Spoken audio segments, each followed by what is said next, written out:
Okay, hello, and welcome to the UBC week 1 of whatever season this is. I think it's 7. Yeah, we're doing lower tiers and stuff. I actually did make a team builder for it. It's almost kind of embarrassing now. I don't even want to post it just because I got a lot wrong, I feel like, and just I put so much effort into my prep, and it was just all in the wrong. Like, I don't know. I got a lot right. Like, I predicted Rotom Heat would come, I predicted Stoutland and Galith would come, I predicted Dragalge would come, but I thought Stunfisk would come, and Empoleon probably, and Uxie. I figured 2 of those 3 would be coming, or they could possibly be interchangeable with one of the other ones. I don't know, but I did not see Jellicent and Glaceon coming, and I really didn't prep for either of them, like, at all. And I don't know, it just kind of threw me off. Let's go ahead and get into this game. I'm going to keep it on normal speed, so it'll be kind of fast. I might pause if I need to, though. So I'm going to lead with Dragonair. It was my dedicated lead, basically, in this scenario. I mentioned this in the team builder, but that's not posted, so yeah, basically, if he led Rotom Heat, which I thought was his most likely lead, I could protect on that and kind of scout his set a bit and see what he wanted to do. If he was choice locked into something, then protect would also be useful for that. And it was kind of the same idea if he had Uxie and led that, but he didn't have that, so I still thought Rotom Heat was his most likely lead, so that's why I decided to lead with that, because it's my best way of dealing with Rotom Heat. So he ends up leading with Gigalith, so I go right into Gligar. As he goes into Glaceon, we both get up our rocks. Now, I didn't want to go directly into Aggron here, because I thought he might predict that and go for like a hidden power ground or fighting or something like that. So I wanted to kind of pivot into Espeon, since it has some decent special bulk, just like in its stats. But yeah, Glaceon is pretty strong. Espeon did not take that very well. So I'm gonna go into Aggron now. And as you can see, I take that pretty well. And so, since he didn't bring Stunfisk or Empoleon, Aggron is looking pretty nice in this match. But I don't really realize that, because in all my mocks, I always had to deal with those two. And I went into this game with the mindset of Aggron is the most sackable mon on my team. I even said that in PMs to Adam. So, yeah. This is my first game back to Draft League, so I'm a little rusty.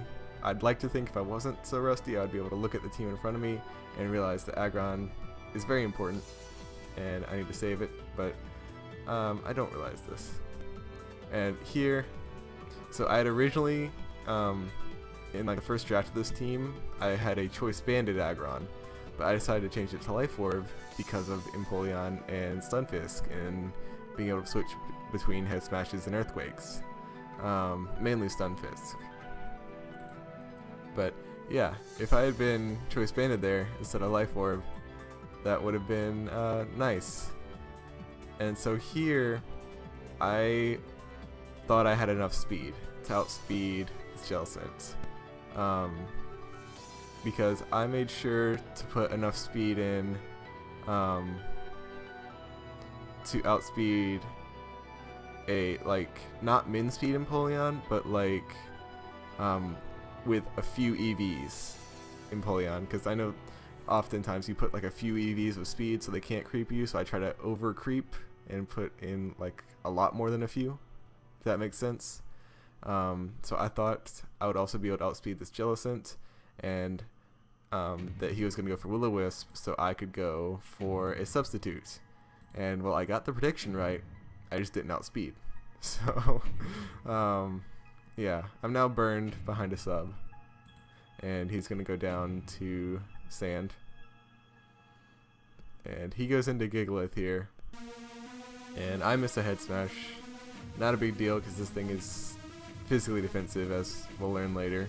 But here, once he broke my sub, like, I still have aromatherapy on Shaman in the back, like exactly for this situation basically, and also if I need to heal with Z aromatherapy. But I'm just like, Aggron's on such low health anyways, let's just head smash and get damage off on something, without kind of realizing like, hey, you know, this is, despite being on low health, it's still really good for Glaceon, which I don't really have anything for, and you know, it also outspeeds Dragalge and can get, you know, huge damage off on something then, you know, if it comes in on Dragalge. But I was just like, nah, let's just sack it off. So I go for another head smash. I do a whole 27% and die. I could have easily gone into Shaman there and taken whatever he had. There's no reason for me to let Aggron go down there, even if I didn't want to use it later in the game. I could still use it for a sack. There's no reason not to go into Shaman. It's just a kind of poor play. So here I didn't know if he was going to go into Rotom Heat or Dragalge, so I just kind of went for the safe Seed Flare. I think Earth Power would have been a better play, just like objectively, but I don't think Seed Flare was necessarily a bad play. Because, you know, I do have this Spadef Gligar, which is basically my dedicated switch into Dragalge. As I'm just going to go for an Earthquake. I should have gone for U-turn there, for sure. He had no reason to stay in, I guess. Well, he could have gone for Draco, I guess, but that wouldn't kill, so.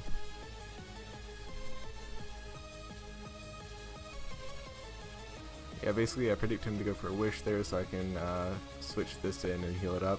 I also thought it was probably one of the most sackable mons left on my team since Stoutland outspeeds it and it can't really touch Gigalith. So here my best chance is to try to start Calm Minding up. He gets a freeze, but I thaw.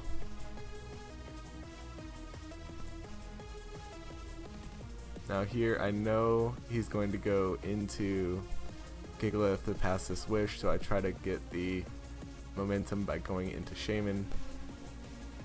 Now here I predict he's not going to go into Dragalge this time because he went into it last time. So he's going to go into Rotom Heat, and because of that I'm going to go for the Z Seed Flare, because it should do about half to an offensive Rotom Heat, and plus rocks, that will put him in, he'll just be very low, and that'll be good for later. And he may even die to rocks, like his next switch in of rocks. So that's the idea.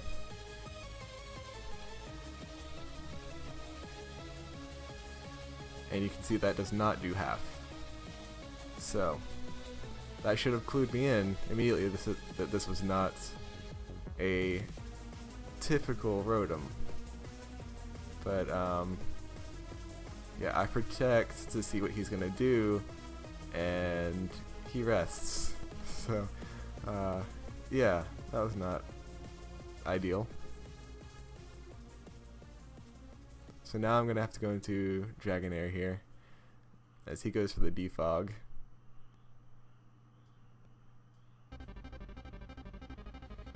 He's gonna be able to Volt Switch and get momentum. I can Toxic the Glaceon, which is nice. For some reason I didn't think he'd have Heal Bell, but he does. So yeah, another turn of me protecting and him taking advantage of it very well. And I'm completely out of switch-ins to Ice Beam because I didn't prep for Glaceon at all.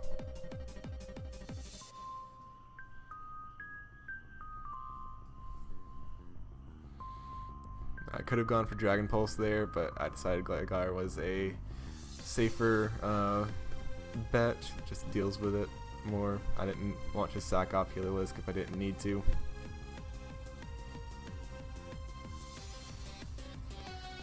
but now I do need to. I need to sack off something, so.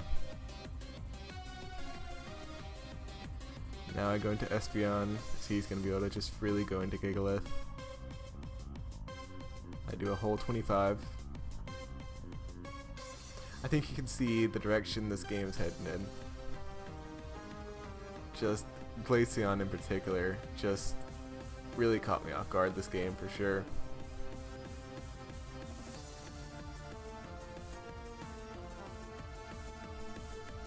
And yeah, I don't really have anything for Stoutland anymore. Not that I had much to begin with. My team is very weak to Stoutland, but yeah. I'm just trying to stall out these sand turns.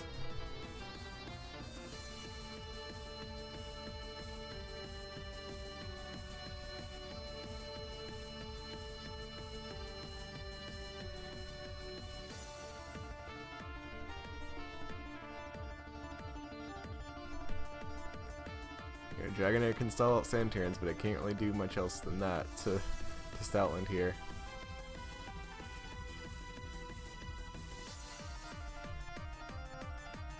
He gets a crit there. I don't think it really mattered.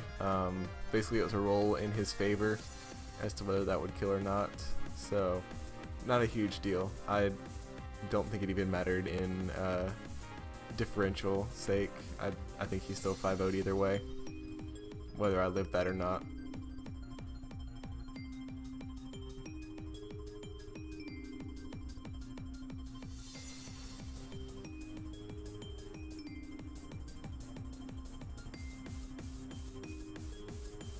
Gonna go straight out into Stoutland here and clean up the game with Ice Fang. So yeah, that is my week 1 of the UBC. Not a great week to start off with, especially with how much effort I put in, like getting mocks and doing a team builder and just going through different iterations of the team, and just I overthought it. I feel like I put too much effort in, as weird as that sounds. And like the only reason I was really able to do that was because of like the time between the end of the draft and like when we started. And you know, I realized, like, you know, other than this first week, I don't really have the time to be putting in this effort, and when I lose like this after putting in a lot of effort, it really hurts my motivation and makes me like not regret coming back, but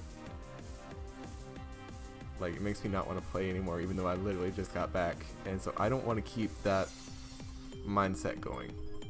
So from this point onwards in the league, I'm not going to be putting in like a whole bunch of effort. I'm still gonna try, of course, but you know, I'm not gonna treat every game like I did with NPL Minors Season 1, because I think that was when I cared about the game the most, and I probably wasn't as good then, since I was just starting, but like I put in a lot of effort and time, and